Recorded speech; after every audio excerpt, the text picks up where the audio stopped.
Muito bem, galera, mais um dia de live, mais um dia de conteúdo aqui e dessa vez, mais uma vez, Vitor Alencar e agora com a apresentação exata do cara que saiu aqui do Brasil e foi trabalhar, está trabalhando na Alemanha, o cara que hoje, tech lead, recrutador, já passou por vários desafios, já tentou mais de 40 vagas para trabalhar no exterior, aprendeu inglês enquanto estava fazendo as vagas, quer dizer, aprimorou o inglês, né? Melhorou as suas qualidades em programação enquanto estava fazendo a vaga, chegou na portinha e foi rejeitado, mas ele está aqui pra mostrar pra gente. Ele já contou pra gente numa outra live, a história dele foi fantástica. Ele falou um pouquinho sobre mercado de programação no internacional e dessa vez ele veio pra trazer pra gente um desafio em programação para vagas. Por quê? Porque o Vitor também, como eu falei, ele trabalha com essa parte ali de recrutamento na parte técnica, né? Que vai entrar na empresa do cara, ele vai passar por uma provinha com o Vitor e o Vitor vai avaliar. Então, a gente falou, poxa, vamos trazer uma provinha dessa pra galera e vamos ver como que funciona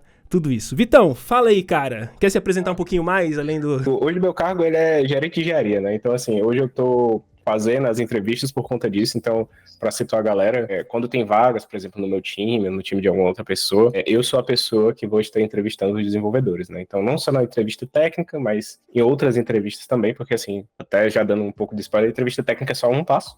Né? Então, é um dos passos que vocês vão ver aí muitas fases de entrevista e tal, mas hoje eu sou essa pessoa, então eu queria trazer essa vivência, né, do real, com um caso que realmente foi um caso que uma vez eu já fiz ele, inclusive, então no passado eu já fui entrevistado dessa maneira, né, com algumas empresas, e hoje eu queria trazer para vocês toda essa vivência e também insights, né, de quem tá te avaliando, né, com esses comentários especiais aí que você não acha em todo canto. Fantástico, cara, eu tô ansioso aí pra conhecer, vai, manda, dali, vamos começar. Eu preparei um teste muito simples, né?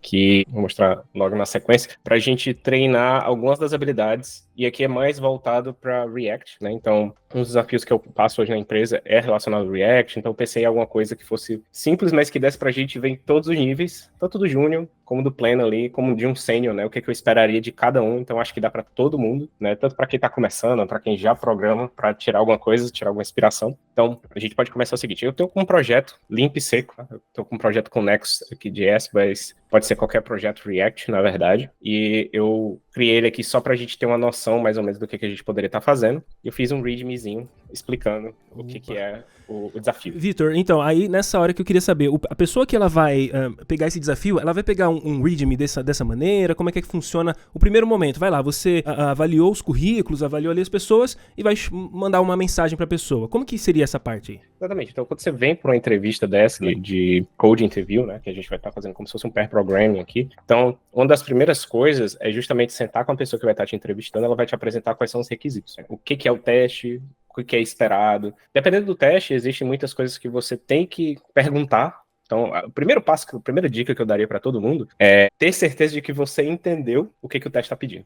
É o primeiro passo. Assim, antes de você rodar, de você querer pôr a mão na massa, fale com a pessoa que está te entrevistando, né? E uma dica que funciona para todas as entrevistas, repita o que ele fala para você. Então você fala lá, você escuta, a pessoa ela vai te dar o briefing, né? Ela vai te dar a explicação do teste, e aí você pode simplesmente falar para ela, ó, deixa eu ver se eu entendi tudo certinho. E aí você vai ponto a ponto, repetindo o que ela falou para dizer, é isso mesmo que você quer? Estamos alinhados? Só aí, pôr a mão na massa. Entendeu? Então, geralmente, começa assim, começa só com um texto, e aí a gente começa, a partir daqui, a definir requisitos, né, ver o que a implementação pede, e ver o que o código em si, né, vai ser a respeito, basicamente, beleza? Então, o teste em si aqui, o objetivo dele era a gente criar uma aplicação React que tem a capacidade de buscar, exibir e manipular dados de usuário. O teste é isso. Então, a gente tem aqui, como eu falei, vai ser 3 níveis diferentes, de acordo com a complexidade, e outra coisa que eu coloquei aqui foi, basicamente, os requisitos. Então, o primeiro requisito para a gente aqui é exibir uma lista com um nome de usuário, uma avatar e uma função. Depois, o segundo requisito é implementar uma funcionalidade de filtragem com base na função desse usuário. Então, aqui eu já tenho muitas informações aqui. Olha nessas duas linhas aqui. Primeira coisa, eu vou ter uma lista, eu tenho que fazer o display de uma lista. Essa lista,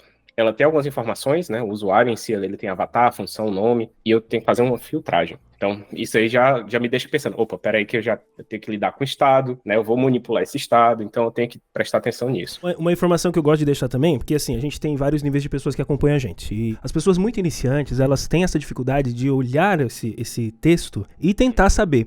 E pro iniciante eu quero dizer para você o seguinte, quanto mais você estudar os fundamentos, fazer as práticas, Você vai bater o olho aí e você vai ter essa leitura que o Vitor tá tendo. Você vai olhar e vai falar, cara, eu já fiz outras filtragens, eu já fiz outros cadastros, eu já fiz CRUD, essas coisas. Na minha cabeça, eu já sei que eu vou precisar de vários passos apenas com a linha ali, implementar funcionalidade de filtragem, com base na função do usuário. Isso vai ficar claro para você. Então, é óbvio, se você tá começando agora, não tem clareza mesmo. Isso é normal, acontece com todo mundo. Mas fique em paz, vamos tentando entender o que o Vitor tá dizendo, que eu acho que é o mais importante aqui. Exatamente. Então aqui, ele dá um objetivo aqui, eu vou ter um objetivo um pouco mais direto, né, do que a gente vai fazer. Então a gente vai criar uma aplicação com React, e aqui a gente podia estar usando Create React App, Next, qualquer projeto em React funcionaria. Exatamente como, às vezes, os testes eles vão deixar até em branco, eles vão deixar vago o suficiente para você perguntar. Aqui ele diz, ó, se você precisar de alguma dependência, instala, tá? Então, fica tranquilo. Por que isso é importante? A gente, quando avalia o código das pessoas também, verifica se elas estão complicando demais coisas simples. Às vezes, tem projetos muito simples, como esse aqui, por exemplo, eu não preciso de uma dependência, né? Então, se eu souber o básico, por exemplo, ele já dá uma pegadinha aqui, ó, instala o Axios, né? O Axios é muito bom, mas se eu estou fazendo um projetinho de uma lista, talvez eu nem precise, né? E se eu precisar, ou se eu quiser utilizar, muito importante para quem estiver fazendo, explica o porquê que você está precisando, entendeu? Eu, como entrevistador, já ficaria satisfeito se a pessoa fala assim, olha, não sei usar tal ferramenta, mas eu vou usar o Axios aqui, porque eu já sou mais familiarizado com ele, e vai facilitar a minha vida. Resposta perfeita, não tem problema nenhum, a gente pode continuar. E aí, ele fala aqui, no segundo ponto, para a gente criar um componente para buscar e exibir os dados do usuário, e aí ele dá de onde é que a gente vai estar recebendo esses dados dos usuários. Então tem um site aqui chamado dummyjson.com e tem um endpoint aqui chamado users. Então basicamente ele vai me dar uma lista de usuários, que eu vou abrir daqui a pouquinho. Então nessa lista eu vou exibir esses itens aqui, né, o nome, avatar e função, e aí eu vou implementar as funcionalidades. Beleza, então, antes de começar, deixa eu dar uma olhada o que está retornando desse endpoint aqui, né, de dummy users. Acho que seria o primeiro ponto para mim. Então, acessando ele, então, aqui eu tenho uma lista com vários usuários. Então, a gente tem aqui um ID, um nome, é bem extenso, né, na verdade. Então, aqui a gente tem o nosso username, que foi dito lá no teste. Então, a gente tem aqui também as funções, né, que em inglês é role. Então, aqui eu já sei o que ele quer, mais ou menos, porque, olha, se eu filtrar por role, aqui, eu vou ter funções diferentes. Eu tenho um admin, moderador, né? Eu posso ter, por exemplo, um usuário, né? Então, eu já sei que nessa listagem eu vou ter um campo de texto onde eu vou ter de filtrar baseado nessa role. E essa role aqui, ela é uma string. Então, isso também já me dá uma ideia de por onde começar, pelo menos. Então, sabendo mais ou menos isso aqui, o que eu vou fazer? Vou dar início aqui na minha aplicação. Então, deixa eu abrir aqui um terminal, já está mais ou menos funcionando, eu vou só abrir um localhost aqui. Acho que aqui a gente já pode mais ou menos começar. Então, dentro da minha aplicação agora, o que eu vou fazer? Eu vou verificar o que está já disponível para mim. Nesse caso, eu tenho um arquivo aqui, né, uma página, que basicamente está repetindo o que a gente já viu ali no teste. Então, sem problema nenhum. O que eu vou fazer? Eu vou simplesmente limpar, vou começar só limpando, deixando só o Hello World mesmo. E aqui já fica uma dica para quem não sabe muito React, a gente tem um vídeo aqui no canal, 1 hora de React, para você entender pelo menos os fundamentos e essas coisas que o Vitor tá mostrando aqui, você vai entender com muita clareza. Exatamente. Então, a primeira coisa que eu vou fazer, eu vou olhar no meu README e ver qual é o primeiro objetivo, né? Então, assim, dos primeiros objetivos, a gente tem que exibir uma lista, o nome, o avatar e a função. Então, para chegar lá, a gente precisa trazer de algum jeito a informação da API, né, de onde está sendo guardados os usuários, para a minha aplicação React, né? Então, eu sei que no React eu não posso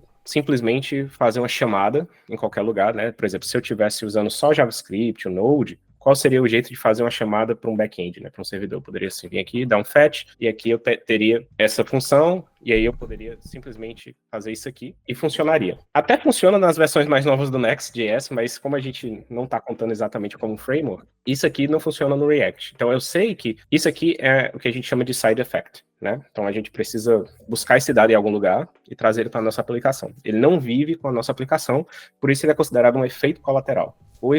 Ele depende do quê? Ele depende da minha internet, né? Então, como eu não tenho controle de tudo, ele é um efeito colateral. Então, para isso, eu vou começar simplesmente importando aqui o que eu vou precisar, né? Então, aqui, eu vou colocar uma linha aqui que é específica do Next, né? Que é só para dizer que esse aqui vai ser um componente do lado do cliente, não do lado do servidor. E aqui eu tenho o que a gente vai usar no React. A maneira de se lidar com o estado no React é utilizando o useState. Então, eu poderia primeiro fazer isso aqui. Vou comentar esse código. E aí, eu sei que eu vou ter um estado para usuários. Então, vou vir aqui, vou colocar users. E aqui eu vou colocar a função setUsers, que vai ser igual ao meu useState. Com isso, eu já tenho uma listagem aqui, que eu poderia já vir aqui fazer um map nela, né? Eu poderia fazer uma interação aqui nela, para tentar deixar um pouco mais visível, eu vou colocar simplesmente um objeto aqui, como se fosse um mock, né? Então, vou simplesmente criar um objeto qualquer, só para que eu possa agora fazer a segunda parte, que é a listagem. Então, eu vou colocar aqui, user list, perfeito. E aqui, a gente vai fazer um map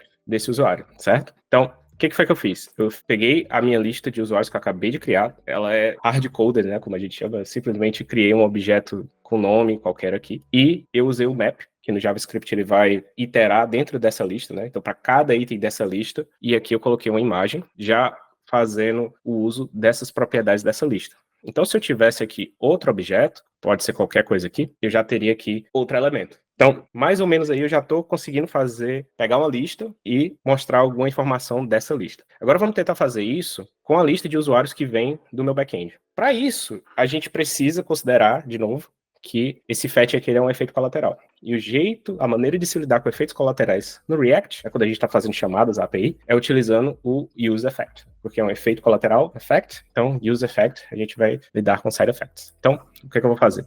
Eu vou voltar aqui agora, a gente não vai ter mais esse exemplo aqui, beleza? E aí, agora eu vou simplesmente utilizar um use effect, e dentro desse use effect, eu vou fazer essa minha chamada, e aí, aqui, eu vou simplesmente, na resposta dela aqui, primeira parte eu transformo para um JSON, porque eu estou usando fetch, né, a API do fetch, depois eu vou vir aqui e eu vou simplesmente, eu coloquei um use effect aqui, e aí eu fiz uma chamada API, e essa chamada é uma promise. Então eu sei que quando a promise resolver, e somente quando a promise resolver, eu posso setar o meu estado. Se eu quiser fazer melhor ainda, justamente para ter certeza de que eu vou mostrar para o meu recrutador que eu também estou imaginando que isso aqui pode dar errado. Por quê? Porque isso aqui depende de uma API. A API pode ser que não esteja no ar. Então eu tenho que me preparar para o caso de erro também. O que eu faço? Eu coloco um catch aqui, onde eu posso lidar com o erro, né? No caso do catch, eu vou até colocar um handle melhor aqui para esse erro, eu posso já colocar uma mensagem um pouco mais descritiva do que eu estou fazendo, né? Então aqui eu coloquei que deu um erro na hora de fazer o fetch desses usuários. Eu vou salvar. A minha lista aqui, ela não vai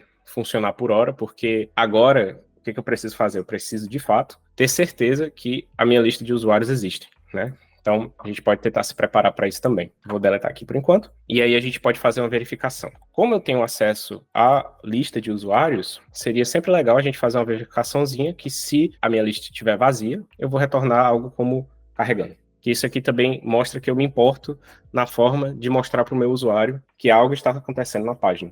Então isso é muito importante para quando você estiver fazendo entrevista, sempre explicar essas partes, porque mostra o seu pensamento e mostra que você se importa com os detalhes. Cara, isso aí eu queria frisar mesmo, porque a pessoa não pode se ater apenas ao que tá lá. Tudo bem se você fizer apenas o que tá lá, mas pensa, se todo mundo fizer apenas o que tá lá, tá todo mundo na média.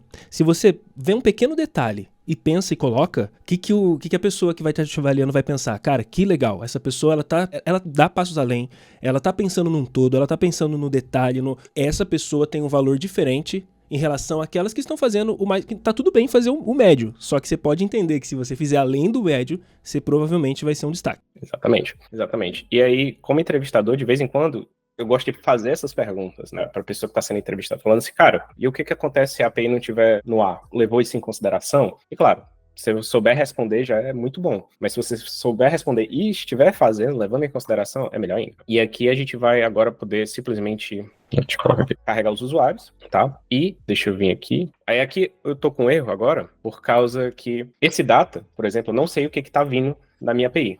Tá certo? Então eu fui lá, eu não sei como tá chegando. Eu sei que provavelmente eu tenho alguma coisa .users aqui, mas aí eu posso vir aqui e simplesmente, antes de setar alguma coisa, colocar um console log, e aí eu vou aumentar aqui pra gente poder ver direitinho, tá? Como é que isso tá chegando. Então, não sei se tá muito visível, mas aqui, por exemplo, o que a minha API tá me retornando, eu tenho o limite total e aí que eu tenho usuários. Então, importante que a gente sempre esteja logando, sempre esteja testando para que a gente possa evitar chegar lá na frente e não ter nada na aplicação, né? Então, beleza, vou voltar aqui e agora eu vou mudar. Aqui tem que ser, no caso de setar, users. E aí, com isso, salvar aqui. Agora a gente está aqui já renderizando legal alguma coisa. Ainda não apareceu nada, porque provavelmente esse mapeamento que eu estou fazendo de usuário está errado. User point provavelmente não existe. O que eu vou fazer? Vou voltar aqui na minha API e eu vou verificar o que cada user tem, no caso, né? Aqui, por exemplo, eu sei que eu tenho que fazer uma combinação. Eu não tenho name, mas eu tenho first name e last name. Então, vou mostrar isso. Eu vou trazer essas duas informações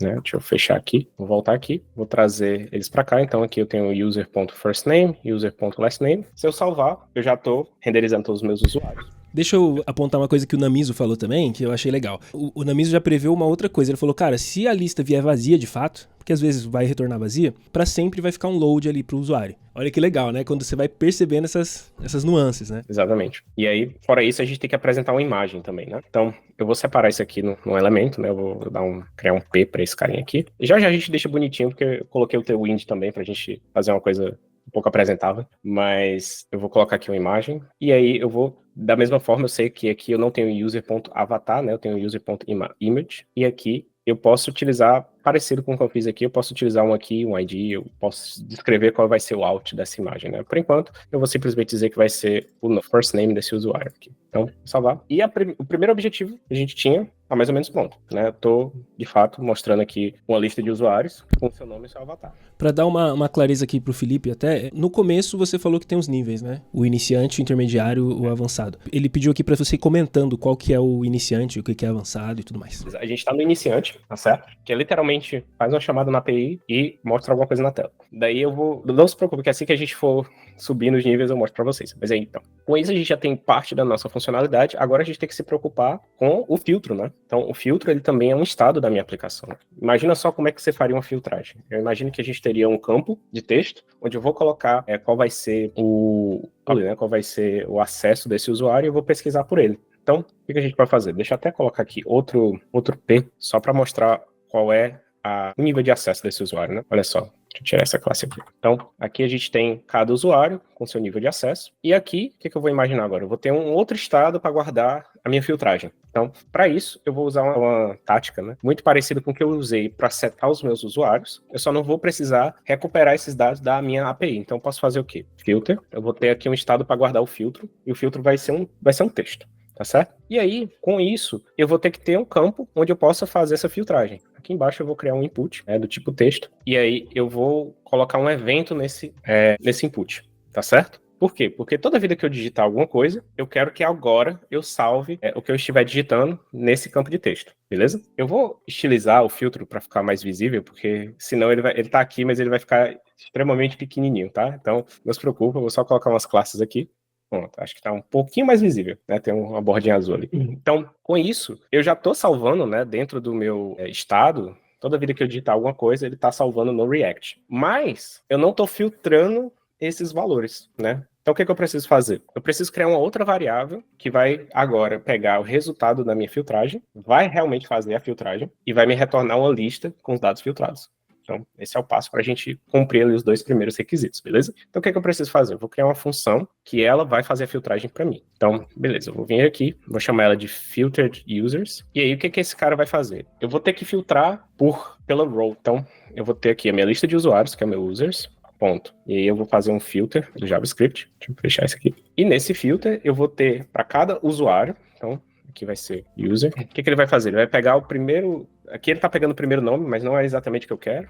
Eu vou pegar aqui o role. Ele vai, primeiramente, colocar para lowercase e vai verificar se esse filtro existe, comparado com o filtro que eu escrevi no campo do input. Muito importante que os dois estejam em lowercase, porque pode ser que eu tenha um maiúsculo, minúsculo, né? E como é case sensitive, ou seja, como vai dar um mismatch ali, ele não vai encontrar se eu colocar algo em maiúsculo, minúsculo, eu boto todos esses termos para minúsculo. Então, com isso, agora eu tenho uma lista de dados filtrados. Que no início ela vai ser igual à minha lista de usuários, então eu posso vir aqui e substituir elas. E só de fazer isso, teoricamente, se tudo estiver funcionando, eu posso vir aqui e digitar admin. E aí eu tenho só os admins aqui. Se eu vier aqui users, você viu que ele mudou, né? User. E agora eu já tenho a minha lista filtrando por usuários, né? Então, com isso, se eu fosse fazer uma entrevista do nível básico, assim, do júnior, se ele chegasse nessa parte, para mim, finalizou os requisitos. Né, os requisitos iniciais. Mostrei a lista, mostrei os dados que eu pedi, né, se a gente voltar aqui no nosso README, eu criei ali o aplicativo, não precisei instalar nenhuma dependência, né, eu fiz a conexão com o dummy JSON, né, com a API de usuários, exibi uma lista mostrando, me preocupei com alguns casos especiais, caso a minha lista vinha vazia, né, ou algo do tipo, e eu fiz a filtragem com base no usuário. A partir daqui, se fosse para um plano, eu perguntaria algumas outras coisas. E o que eu perguntaria? Eu falaria assim, olha, você consegue me dizer quais seriam os pontos de melhoria, né, dentro dessa abordagem?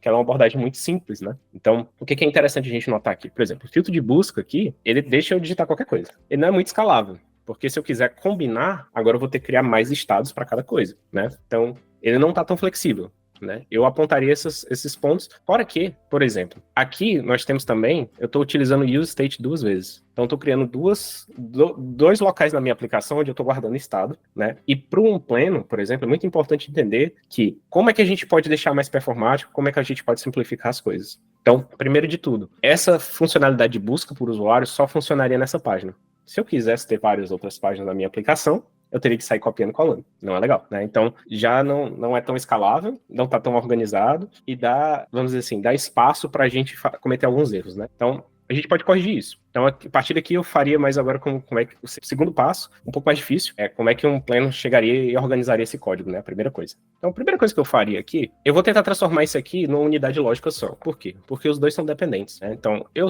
só vou ter a lista de usuários e eu vou ter a filtragem dessa lista de usuários, tal qual a chamada para essa API. Então, eu poderia separar isso aqui num hook especializado, que já me trouxesse todos esses dados. Então, a gente pode fazer isso. Eu vou criar aqui um novo arquivo, eu vou chamar de users, TypeScript, e aí eu vou tentar portar essa lógica que está aqui para algum outro lugar. Então, vou começar aqui. Então, aqui eu faria o quê? Eu vou ter um users, vai ser o nome do meu hook, e aqui a gente poderia, de fato, simplesmente retornar esse user effect aqui, tal qual a gente teve no outro arquivo, e vir criar o meu estado e tal. Só que aqui a gente pode já também melhorar ainda mais esse código, né? Que é o quê? Como eu falei, eu tenho 2 vezes o meu useState. Isso aqui é meio ruim porque imagina só que a tua página agora, ela está utilizando um estado para segurar os usuários e um estado para segurar as filtragens. Se você tiver muita interação nos dois, você vai estar bombardeando a sua aplicação, você vai estar removendo a performance da sua aplicação e a complexidade aqui vai ficando maior. Então, o que eu faria? Né? Eu falei sobre isso na aula de hooks, que a gente pode utilizar um dos hooks do React, de no lugar de utilizar o state, a gente pode usar o useReduce. Por quê? Porque agora eu vou criar, basicamente, uma máquina de estado para o meu hook. Então, esse carinha, ele recebe um reducer e um estado inicial. Então, essas são as duas partes lógicas aqui que eu vou ter que agora desenvolver. Então, a gente pode começar com o estado inicial. Então, o meu estado inicial, ele vai ser um objeto. Por que eu imagino? A gente vai ter o nosso filtro, vai ter usuários filtrados e vai ter a lista de usuários. Então, a gente vai ter 3 pontos aí que a gente vai estar editando o estado. Então, eu vou ter o users, vai ser um array. Aí, a gente vai ter o nosso filtro. O filtro vai ser isso que eu estou digitando aqui, tá? Então, se eu vier aqui colocar admin ou alguma coisa, eu tenho que guardar essa parte do estado e eu tenho que ter a minha lista filtrada. Então, aqui eu teria, novamente, meu filter de users. E aí, com o estado inicial definido, a gente tem que definir o reducer. E o reducer, ele é muito simples, né? Então, quem já mexeu com Redux sabe muito bem o que é o reducer, mas pensa nele como se fosse justamente um cano, onde você simplesmente vai verificar para onde você está indo, tá? Então, baseado na ação, eu vou te retornar um estado específico. Então, vai deixar de ser simplesmente seta o use state para, eu vou setar a ação de filtrar usuários. Quando eu filtrar um usuário, eu espero que isso aconteça. Quando eu carregar os usuários, eu espero que isso aconteça, né? Então, essas são as 2 ações que a gente vai ter. Vai ser carregar usuários e filtrar usuários. Só essas 2, tá bom? Então, vamos fazer devagarinho aqui. Então, a gente vai ter o nosso reducer e, por padrão, todo reducer aqui ele vai receber um estado e uma ação, né? Então, o estado vai ser qual o estado que a minha aplicação está no momento e o action vai ser justamente aqui qual vai ser a ação que a gente vai estar performando, beleza? Então, aqui a gente vai ter um switch case que a gente vai fazer esse switch dependendo do tipo. Então, eu vou ter aqui eu vou chamar esse action aqui case, e aí eu vou chamar set users, tudo maiúsculo. Então, quando for set users, o que eu vou querer fazer? Eu vou simplesmente pegar o estado da aplicação, vou atualizar com o meu users e eu posso até, se eu quiser também, colocar aqui um filtro, né? O filtro para a gente poder dizer, esse aqui são os filtros que a gente teria com esses usuários. Então, o que isso está me dizendo? Olha, agora eu sei que toda vida que você disparar uma ação do tipo set users, eu vou esperar que você me passe um objeto e que você salve esse objeto no meu estado. Pronto. Então, se a gente fosse começar só com essa ação aqui, tá? Já estaria pronto. E a gente pode ter um case default, né, que é o case... o que acontece se eu não passar nada? Se nada acontecer, eu simplesmente vou retornar o caso default. Né, se eu quiser aqui, eu posso simplesmente vir aqui e dizer, padrão, me retorna o que eu já tinha. Isso é muito importante porque em aplicações maiores, a gente quer controlar que tipo de atualização a gente vai fazer no nosso estado. Um comentáriozinho aqui, o Felipe perguntou, mas por que usar o reducer, talvez o state, e tudo essa parte O Vitor já falou, mas vou repetir aqui só para resumir para ele que talvez ele não pegou. Ponto 1, ele tá fazendo agora qual que é o desafio que ele faria para um pleno. O pleno, ele deveria estar pensando na performance, ele deveria estar pensando em organização dos dados, ele deveria estar pensando em outro passo. Então é por isso que ele está reorganizando dessa forma. Ah, mas essa aplicação não exige assim tanta performance. Não, ele está avaliando um pleno. Não importa o tamanho da aplicação. Você precisa saber o que fazer na questão de performance. Isso, exatamente. Isso é muito importante, porque assim, a gente tem que pensar que, olha, imagina só que eu tenho agora 10 filtros diferentes, várias outras formas. Como é que eu vou organizar o estado, né? Se eu fosse ficar com a abordagem inicial, eu teria quantos user states, né? Vamos dizer que agora eu quero filtrar por outra coisa, e aí outra coisa, e aí eu vou aumentando, e aí você vai ter aquele caso onde você tem um arquivo gigantesco, mega difícil de entender o que está acontecendo, de fazer um debug desse estado, e tendo várias chamadas do use state. Enquanto se você utilizar o use reducer, você tem uma chamada, né? Então você define o seu estado como um objeto. Então é visível para mim o que está mudando aqui, né? Então eu sei exatamente que eu estou pegando, por exemplo, o meu estado anterior, passando os meus novos usuários e passando um filtro. Justamente isso. E aí a gente pode fazer o outro caso, que é o caso de setar o filtro. Deixa eu fazer uma perguntinha que foi uma dúvida minha. Na sua avaliação, assim, se a pessoa estiver usando a inteligência artificial, assim, tá tudo bem? Se estiver codando até com velocidade ali, porque eu acho que eu vou dizer o que eu acho já, né? Eu acho que você tá avaliando a linha de raciocínio do cara e não o dedo digitando, né? Exato. Assim, eu não ligo. Inclusive, só pra deixar, isso aqui não é chat GPT, isso aqui é outra ferramenta que ela salva algumas coisas que eu já tinha feito e também faz um prompt de vez em quando ela não acha, mas é por isso que ela é rápida aqui, porque senão vocês iam ver o GPT, né? Mas acho que o nome é Supermaid. Mas eu até desabilitei algumas das chamadas. Mas assim, eu pessoalmente eu não ligo. Se a pessoa souber me explicar o que está acontecendo, de fato, né? É muito ruim quando você vai despreparado e aí qualquer coisa que a AI cospe pra ti, tu aceitar e achar que tá certo. Porque aqui você vê eu corrigindo ela. Ela não acerta 100% do tempo. Então, eu vejo também muita gente que vai nessa expectativa e toda vida que ela é jogada num ambiente diferente, ela não consegue fazer nada. Então, por exemplo, eu poderia estar usando um Stack Blitz da vida, eu poderia estar usando o Code Sandbox, lá eu não vou ter. Aqui é porque eu tô na minha máquina local. Então, perfeito. É que você saiba. Vai que o teste realmente o cara falar, ó, você vai usar nesse ambiente aqui, aí você se lascou, né? O Felipe perguntou ali, eu também tenho essa dúvida. Qual que é o nome da ferramenta? Você podia mostrar aí pra gente certinho? Eu fiquei curioso. Essa aqui. É super... Ela, se quiser, eu coloco aqui. Ele é 2 vezes mais rápido que o Copilot. E é de graça. Então, isso é da hora. Recomendo. Então, o que acontece? Aqui a gente tem a nossa segunda ação, que é de setar o filtro. E aí, o que a gente vai fazer? A gente vai pegar aquela filtragem que a gente tinha aqui, nessa função, e a gente vai fazer essa transformação de estado baseado nessa filtragem. Então aqui, eu vou ter o meu filtro de users, onde também eu vou passar um usuário, né? A única diferença é que agora eu tô pegando do estado.users, né, state.users, e eu tô fazendo a mesma coisa, certo? E aí eu tô te retornando aqui, igual como eu tava fazendo anteriormente, esses dados filtrados. Mas por que isso é legal? Porque agora a gente vem no nosso user fact aqui, e a gente pode, de fato, utilizar o nosso reducer. Então aqui vai ser um dispatch, e no lugar de eu fazer um den passando ali o data direto, né, data.users, eu vou chamar um dispatch, e aí eu vou ter um tipo, set users, eu vou ter um payload, e aí eu garanto que o que eu passar daqui vai ser desse tipo. Então, assim, tanto pro TypeScript fica mais fácil agora pra gente lidar, como em qualquer parte da minha aplicação. Se eu disparar essa ação, set users, eu vou ter o mesmo resultado. Então é muito mais fácil de compartilhar entre componentes. Fantástico. Ô, Vitão, uma dúvida também que já surgiu ali do Rodrigão. No teste a gente pode consultar documentação caso a gente esqueça uma coisa em outra? Claro que isso vai depender de entrevistador para entrevistador.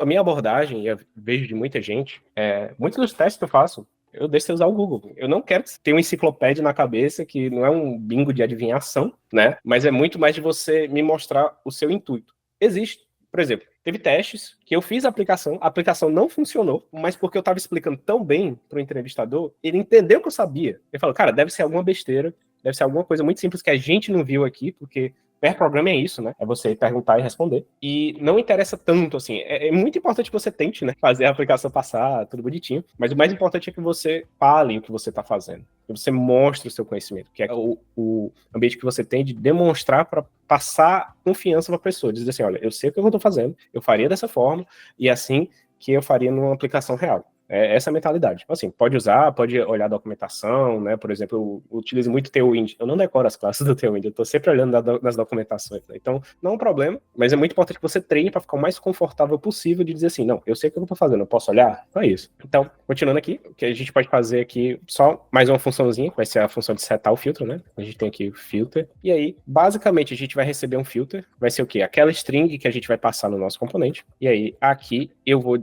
também fazer um dispatch do tipo agora do set filter. Se eu quiser melhorar as coisas ainda mais, o que eu esperaria, né, também no plano, então, o que eu vou fazer? Eu vou criar aqui, agora, para facilitar mais a vida das pessoas que vão utilizar esse código, eu vou criar um negócio chamado Const Action Types. Pergunta polêmica, Vitão. Entendemos que pode usar o Google. E o ChatGPT, pode usar? Então, eu acho que passa a impressão de que você não... Assim, você quer uma resposta pronta. Se você tiver enganchado e falar assim, cara, eu posso ver o que o chat GPT faria e conseguir me explicar sem dar a entender que, olha, eu só sei porque o chat GPT me disse, pra mim não tem problema. Mas já me passa uma desconfiança de tipo, cara, beleza, você sabe procurar como resolver um problema e tal, mas você entendeu o problema que a IA te mandou? Porque assim, a IA erra também, e erra muito. Pelo menos tudo que eu pesquiso, eu sempre levo com muita cautela, porque cria problemas gigantescos lá na frente, né? Então, às vezes, aqui é um parâmetro que seta errado, é uma função que ela vai ser muito mais complicada do que ela deveria ser. Então, geralmente, se houver um caso desse, eu vou fazer mais perguntas para esse candidato, né? Para ter certeza que ele está entendendo. Então, se ele titubear aí, já passa a impressão negativa.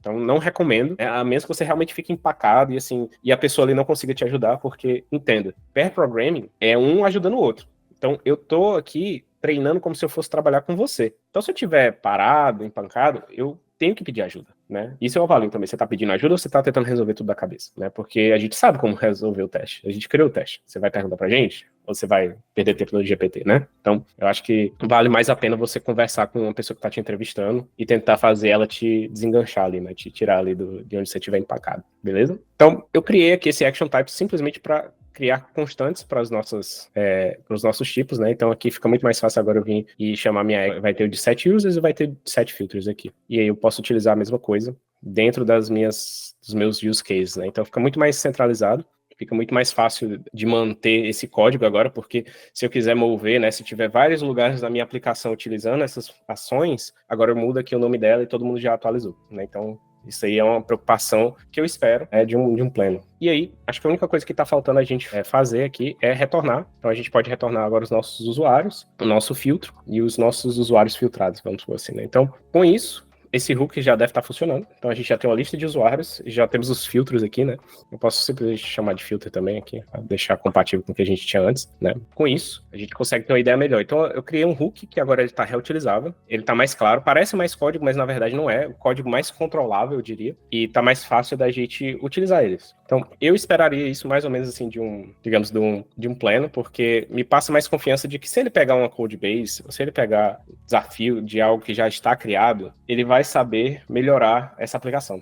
Isso é muito importante, né? Então, para mim, isso aqui mostra muito mais senioridade, assim, e já me passa uma confiança melhor, né? Para quando a gente for fazer uma contratação. Por enquanto aqui, esse seria o caminho que eu abordaria, né? Então, como eu já falei, esse foi um teste que eu já fiz, inclusive, e esse foi um dos pontos que foram muito bons, digamos assim. E aí, com isso, deixa eu voltar aqui, agora a gente pode tentar usar o nosso hook, né? A gente pode ver como é que ficaria agora se a gente viesse fazer essa chamada aqui. Então, vou começar importando ele, não tá exportado, deixa eu fazer isso agora. Aí aqui, como ele fala, ele vai me dar users, tudo, então eu não vou mais precisar disso aqui. E, deixa eu ver aqui, users.filters, not of count, porque a gente não precisa desse carinha também, pronto. E aqui, agora como a gente não tem mais o filter de users, a gente só tem os usuários, né? A gente vai poder simplificar mais ainda. Deixa eu ver o que deu um erro aqui, desse map. Vou fazer o seguinte, deixa eu ver o que tá me retornando de usuários. É só o ponto users que estava faltando ali.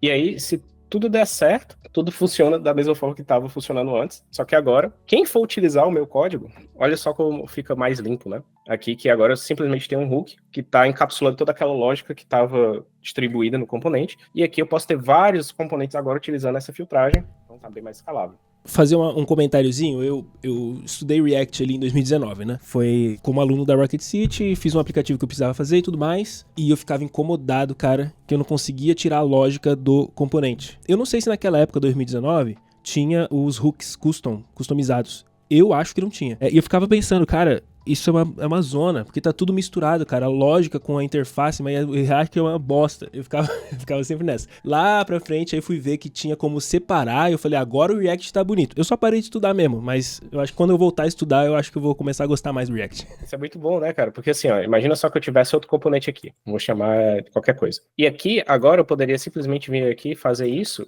e eu teria acesso a usuários. Digamos que esse componente aqui não precisa fazer filtragem, não precisa fazer nada. Ele só quer pegar a mesma filtragem que está filtrado em outro lugar. Assim, vamos dizer que eles estão em 2 páginas diferentes. Eu poderia simplesmente vir aqui agora e dizer assim, olha, eu vou ter os usuários e eu vou ter acesso a todas as keys de usuários aqui também. Então, o que o usuário precisar, tá aqui. Se eu quiser mudar agora minha marcação e tudo, eu conseguiria também. Então, por isso que a priori, parece mais código, mas assim, é um código mais organizado, mais controlado. E aí, com isso, a gente pode até remover aqui os imports, e olha só como fica mais limpo. A gente tem a nossa página, tá chamando um hook, né? Que tá fazendo toda a listagem dos nossos usuários e tá fazendo a filtragem normal. Isso, para mim, já é muito bom. E aí, a gente poderia tentar fazer agora o último nível, né? Que é o nível para sênior. Posso só fazer uns comentáriozinhos aqui? O Felipe falou, é par programa e o Mike não tá ajudando. Eu falei, não, a gente tá aqui, eu tô como aluno aqui, o Vitor tá mostrando todo o processo ali, eu tô como aluno. Ponto 2, o Gabriel falou uma parada dele, que ele participou de um desafio uma vez, ele utilizou o ChatGPT, deu certo, e ele não contava que iriam perguntar pra ele como que foi que ele fez. Aí ele conseguiu responder, mas com, assim, titubeada, né? E ele falou que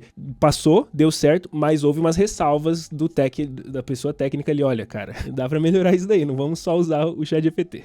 Não acho que você tá enganando o entrevistador, assim, tipo, como a gente faz entrevista o tempo todo, eu sei exatamente quando seu olho sai da página, ou sai do que você tá fazendo e vai para outro canto. Eu sei exatamente quando seu teclado para de funcionar no código e vai funcionar em outro canto. Então, assim, você não tá enganando ninguém a não ser assim mesmo. Eu prefiro a abordagem de você ser honesto com o entrevistador, de mostrar que você tem confiança o suficiente para pedir ajuda. Né? Isso é muito importante. Dizer assim, cara, eu não me lembro isso aqui, você podia me ajudar? Porque eu não vejo isso como problema nenhum. Né? Eu acho que muitos entrevistadores não veem isso com problema nenhum. Na verdade, me passam a ideia de que você sabe trabalhar em equipe, né? Que você sabe dizer, cara, se panquei aqui. Ninguém é perfeito, ninguém espera você ser perfeito. A gente só espera que você consiga trabalhar e você consiga justificar as suas decisões, né? Consiga justificar o porquê que você está fazendo isso. E aí, o que a gente pode fazer?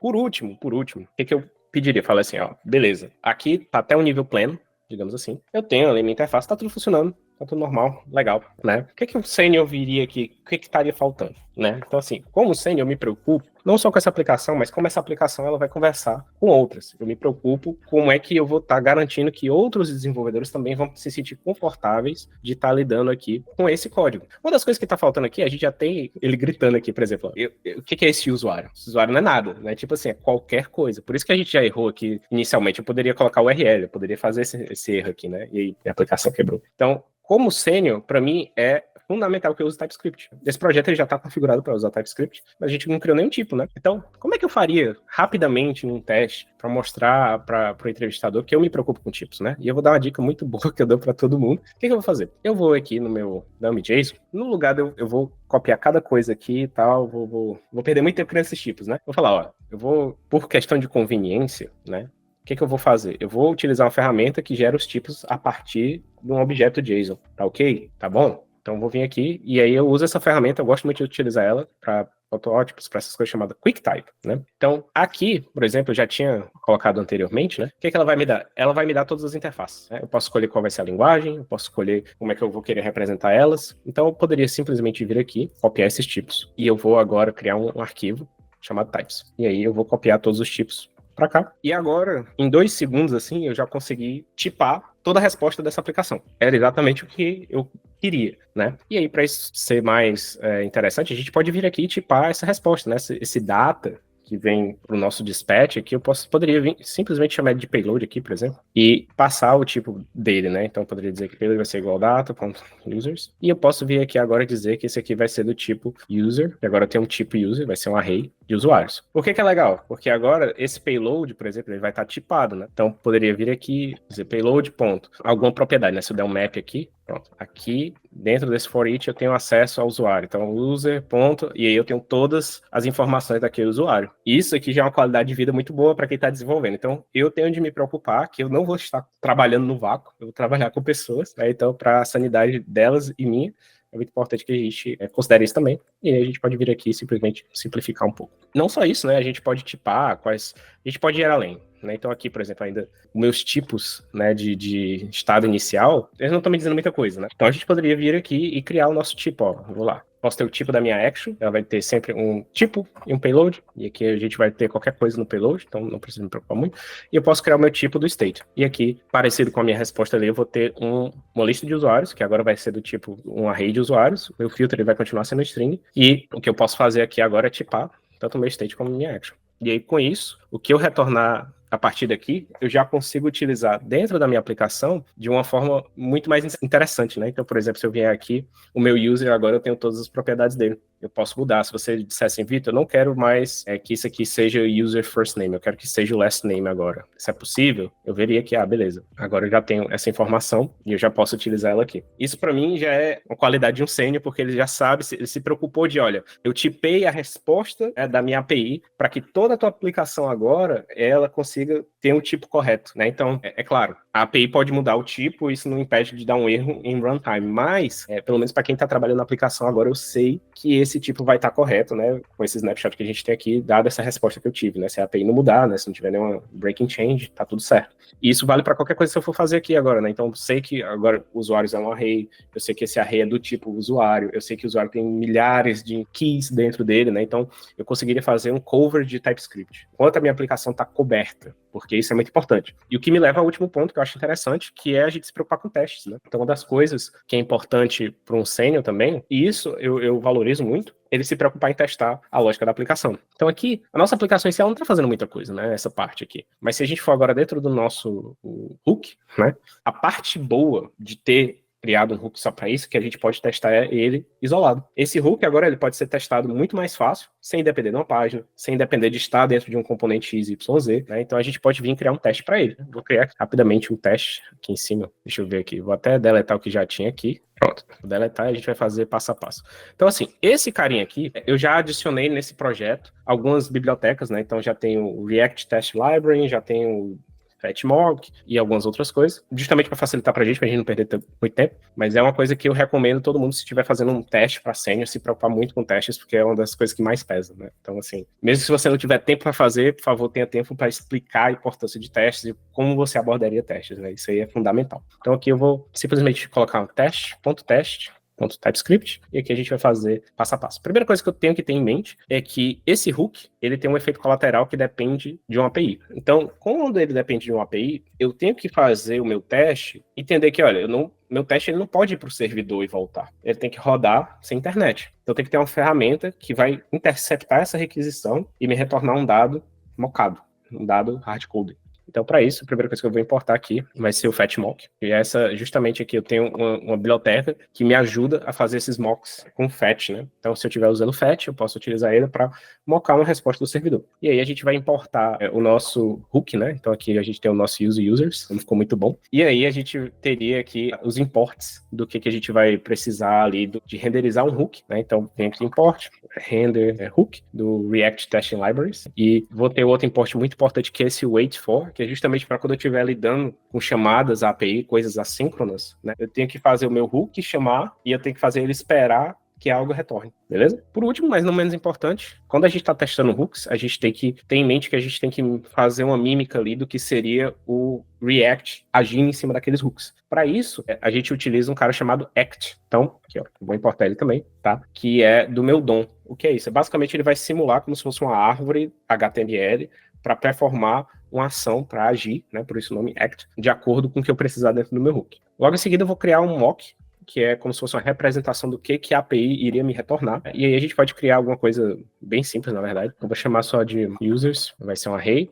e esse array vai ser um array de objetos. E aqui a gente vai ter, basicamente, eu posso ter um ID, eu já tenho ele aqui mais ou menos pronto, só pra gente não perder muito tempo também. Então, basicamente, eu simplesmente criei uma representação simples do que seria um usuário, do que eu estou me importando, né? Então, eu preciso do role, do images, primeiro nome, o segundo nome, um ID só para facilitar também. E aí, aqui a gente começaria o que eu chamo de describe, né? A gente vai descrever o que o meu hook está fazendo. O primeiro teste, muito simples, é simplesmente a gente testar se o meu estado inicial ele vai retornar corretamente. Então, eu preciso vir aqui, né? Eu vou criar. Ele deve fazer alguma coisa. O que ele deve fazer? Ele deve use. E aí ele vai simplesmente, digamos assim, eu devo pesquisar usuários. O meu hook, ele deve ir lá no meu mock, retornar esses usuários e no final das contas eu devo ter uma lista de usuários, né? Então, com isso em mente, deixa eu fechar aqui para ficar bonitinho. Vamos lá. O que eu vou fazer? Eu simplesmente agora vou renderizar o meu hook. Então, vamos aqui. Const. A gente renderizou o nosso hook. O que é renderizar o nosso hook? Eu tô, dentro do meu teste, eu estou utilizando como se fosse... Estou imitando o React para carregar esse hook e fazer uma execução dele, tá certo? E eu vou simplesmente fazer um expect aqui, né? Então, a primeira coisa que eu vou esperar é que eu não tenha ninguém no meu users, né? Então, se eu não tiver internet, a lista tem que retornar vazia e o meu filtro ele tem que estar vazio. Então, eu vou fazer isso também. Então, aqui eu teria, dentro desse meu resultado, se eu não passar nada para o meu hook, eu espero que a minha lista de usuários seja um array vazio, e eu espero que o meu filtro seja vazio também. E aí depois, o que é que eu vou testar? Eu vou testar justamente, eu vou esperar agora que ele retorne um dado da minha API, agora sim ele vai performar o request para minha API, e aqui eu vou ter um await, e aqui eu vou ter o wait for, e aqui eu simplesmente vou dizer, olha, eu quero que você me retorne esses carinhas aqui. Isso já dá uma ideia pra gente, mais ou menos, de como é que eu iria estruturar os testes, né? Primeira coisa que eu fiz aqui foi muito importante. Ó. Primeiro eu vou verificar se meu hook ele tá funcionando, se eu consigo renderizar esse hook, se ele não quebra a minha página. Segundo, eu espero que os dados iniciais dele sejam todos zerados, que não tenha nenhum side effect, que não tenha nenhum dado que vá vazar, entre um teste e outro ele vai persistir. E terceiro, eu espero que quando ele funcionar, ele me retorne a lista de usuários. Vamos ver se vai passar. Não sei se o meu test run aqui ele vai estar funcionando porque não está configurado, mas esse teste em si, ele já é o suficiente para a gente conseguir executar e rodar ele. E a gente pode expandi-lo, né? Então eu poderia vir aqui e simplesmente agora dizer, olha, eu tenho que filtrar usuários baseados no nível de acesso dele. Então, idêntico. Aqui a gente vai fazer muito parecido com o que a gente fez no outro. A gente vai dar o nosso render hook, e aí a gente tem que utilizar o act agora. O que eu vou fazer? Eu vou simular como se eu estivesse no meu formulário de input aqui, né, no meu campo de input, e colocando alguma coisa. Então eu vim aqui act, e eu passo uma função para ele, vou setar uma filtragem para ele, e aí, dentro desse meu render hook aqui, todas essas mudanças, elas são assíncronas, né? Então eu tenho que vir aqui e fazer como eu fiz no outro. Eu tenho que esperar que meu hook responda a elas. Então eu posso ter vários aqui. Então aqui eu setei para admin, né? E o que eu espero? Eu espero que o meu resultado aqui seja igual o usuário número 1, porque somente ele tem a role admin. Então eu poderia vir aqui agora e dizer assim, olha, beleza, o que eu vou dar um expect e posso simplesmente, inclusive, melhorar isso aqui, ó. Isso aqui não tá tão legal. Eu posso dizer que vai ser igual ao meu mocked users, .0, porque aí se eu modificar o meu mock em algum momento, o meu teste vai estar continuando, vai passar, né? Não vai ter nenhum dado hard-coded no teste. E eu posso criar outros assertions aqui, né? Eu posso fazer agora o segundo passo, né? Tentar fazer assim, olha, agora eu quero dar um act e mudar para user. E eu espero que ele me retorne o outro usuário. E por último, eu posso deletar tudo e esperar que ele me retorne um array em branco, basicamente, né? Na verdade, nem só isso. Eu espero que meu filtro seja limpo. Deixa eu tirar uma dúvida. Lá em cima, na primeira importação lá, não está sendo usado o fatmock. Isso. Verdade. Porque eu tenho que setar ele antes dos testes, né? Então eu tenho que dar um before each e dar um fatmock.resetMocks. Acho que ficou faltando isso aqui. Mas isso aqui é setup de teste. É basicamente para dizer que a cada teste eu quero resetar os mocks para justamente que eles não poluam, né, o meu teste. Assim, infelizmente ele não vai rodar aqui porque minha configuração do teste run aqui não está 100%, localmente. Mas esses testes, eles passam. Esses testes funcionam. Então, seria mais ou menos isso que eu avaliaria de um sênior, né? Tipo, preocupação em tipos, preocupação, estabilidade da aplicação, né? Testando ali o que a gente criou para ter certeza que tá tudo funcionando 100%. Tá tudo funcionando certinho. Tenho algumas dúvidas, Vitor. Eu entendo que cada tipo de teste, ele vai... Bom, a pessoa que tá executando o teste, por exemplo, você ali... Teste, desculpa.